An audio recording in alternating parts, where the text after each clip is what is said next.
ବନ୍ଧୁ ମୁଁ ଆର ଭିଡ଼ିଓରେ ଅଧମା ନାରୀଙ୍କ ବିଷୟରେ କହିଥିଲି।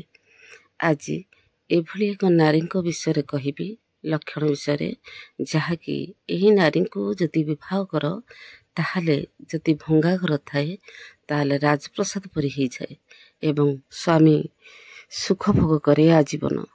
ସେହି ନାରୀଙ୍କର ଲକ୍ଷଣ ହେଲା, ସେହି ନାରୀଙ୍କର ବେକ ସରଳ, ସ୍ଥୂଳ ଏବଂ ମାଂସାଳ ଓ ଉନ୍ନତ। ଶାସ୍ତ୍ରଜ୍ଞମାନେ ତାହାକୁ ସୁଲକ୍ଷଣ ବୋଲି କହିଛନ୍ତି। ଯେଉଁ ନାରୀର କେଶ ପାଦ ଭ୍ରମର ପରି କୃଷ୍ଣବର୍ଣ୍ଣ, ସେ ସୌଭାଗ୍ୟଶାଳିନୀ ହେଇଥାଏ ଏବଂ ଆଜୀବନ ସୁଖ ଭୋଗ କରେ।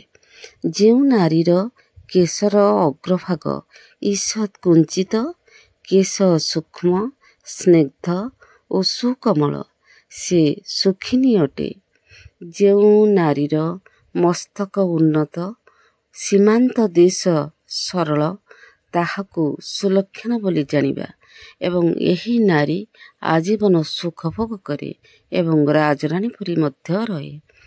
ଯେଉଁ କନ୍ୟାର ମୁଖ ଚନ୍ଦ୍ର ପରି ସୁନ୍ଦର ଓ ଯାହାର ଶରୀର ବର୍ଣ୍ଣ ବାଳାକ୍ର ସଦୃଶ ଏବଂ ନେତ୍ରଦ୍ୱୟ ରକ୍ତପଦ୍ମ ପରି, ସେହି କନ୍ୟାକୁ ଗ୍ରହଣ କରିବା ଉଚିତ।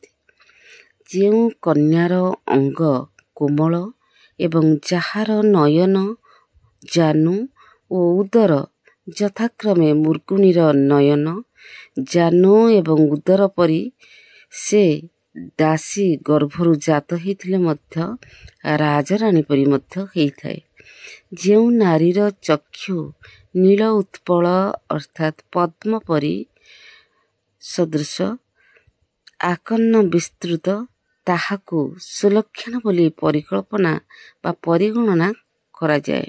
ଏଥିରେ ସନ୍ଦେହ ନାହିଁ।